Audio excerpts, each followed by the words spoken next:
Princess, sama-sama nang nagtitipon dito sa may campsite ang lahat ng scouts from local and international community. Dito lang yan sa Botolan, Zambales. Nagsimula na ang opisyal na pagbubukas ng 33rd Asia Pacific Regional Scouting Jamboree ngayong hapon, December 15. Tinatayang aabot sa higit 24,000 na delegado mula sa local at international community ang lumahok sa event. Bagamat medyo mainit dahil sa pagsilip ng amang araw, pilit naman itong iniibsan ng ginhawang dulot ng simoy ng hangin. Batay sa tala ng BSP at lokal na pamahalaan, aabot na higit 24,000 na dadalo sa event. Binubuo ito ng libu-libong Filipino Scouts.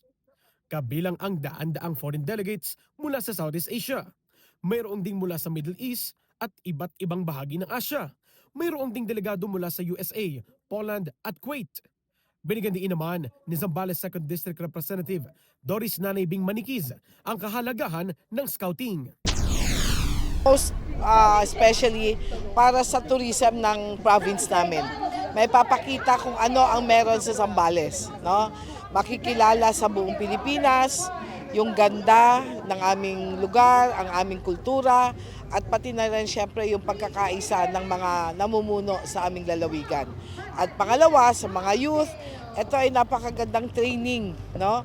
Sana nga lahat ng matututunan nila dito, pag-uwi nila sa kanilang mga lugar, it will make them a better person. Samantala, patuloy naman sa paglilingkod at pagtatrabaho ang Secretary General ng Boy Scouts of the Philippines na si Attorney Cedric Train.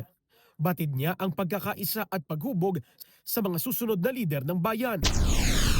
Magsama-sama, hindi lamang dahil na naka-uniform sila papunta rito, kundi yung matutunan nila bilang isang active and responsive citizen ng ating bansa. At lahat ng programa natin ay nakatuon sa learning, no, sa education ng ating mga young generation of Filipinos at young people sa ibang Asia Pacific na bansa. Mababatid na tila dumagundong ang buong Camp Kainumayan sa Botolan, Zambales sa sigaw at palakpak ng scouts mula sa local at international community kahapon, December 14, dahil sa isinagawang totem pole unveiling. Ayon kay Boy Scout of the Philippines National President Attorney Emilio Aquino, mahalaga ang ganitong bagay para mapagtibay ang relasyon, pagkakaisa at mahubog ang leadership ng mga kabataan. Advocacies of scouting general is world brotherhood, that we're all brothers. We're simply connected. And this particular event provides that opportunity for them to rub elbows with their brother. Doon there's an opportunity to exchange, yung cultural exchanges. Princess, tinatayang nasa higit 24,000 ang mga scout na dumalo, no, dito sa campsite sa may Camp Kainumayan dito sa Botolan, Zambales. Actually, magtatagal itong event na ito hanggang December 21 sa darating na linggo. At yan lang muna ang latest.